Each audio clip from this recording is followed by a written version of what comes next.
सुत पौराणिक के पास जाकर शौनक आदि ऋषियों ने विनम्र भाव से प्रश्न पूछे।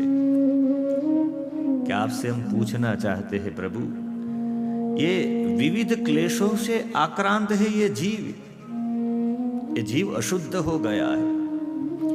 इसी जीव को विशुद्ध बनाने के लिए क्या किया जाए? माया और मोह से दूर कैसे रहे?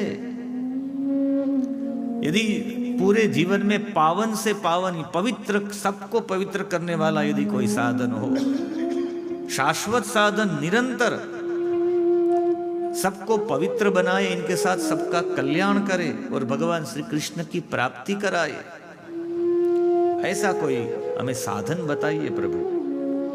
सूत जी से प्रश्न किया गया। तब भगवान सूत महाराज जी ने, सूत पौराणिक जी ने शौनक आदि 88,000 ऋषियों को बताया कि एक ही साधन है। यदि आप कृष्ण की शाश्वत प्राप्ति करना चाहते हैं तो श्रीमद् भागवत ही श्री कृष्ण की शाश्वत प्राप्ति करा सकता है।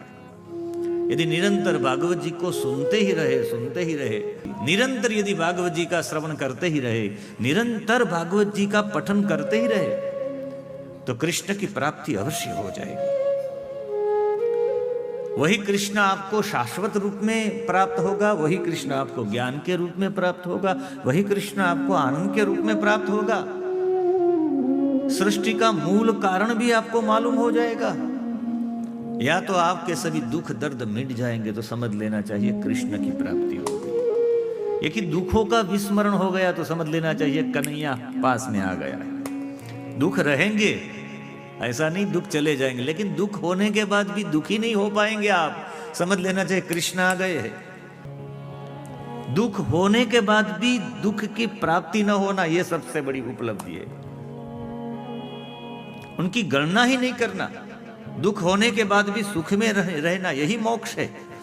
मोक्ष के बारे में कई शास्त्रों ने अलग अलग बातें बताई है। आत्यंतिक दुख निवृत्ति न्याय ने कहा है, आत्यंतिक दुख निवृत्ति मोक्ष, नित्य सुखावाप्ति मोक्ष वेदांत में कहा गया है।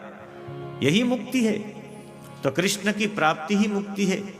यदि आप इससे मुक्त हो जाए तो समझ लेना चाहिए कि कृष्ण की प्राप्ति हो गई है।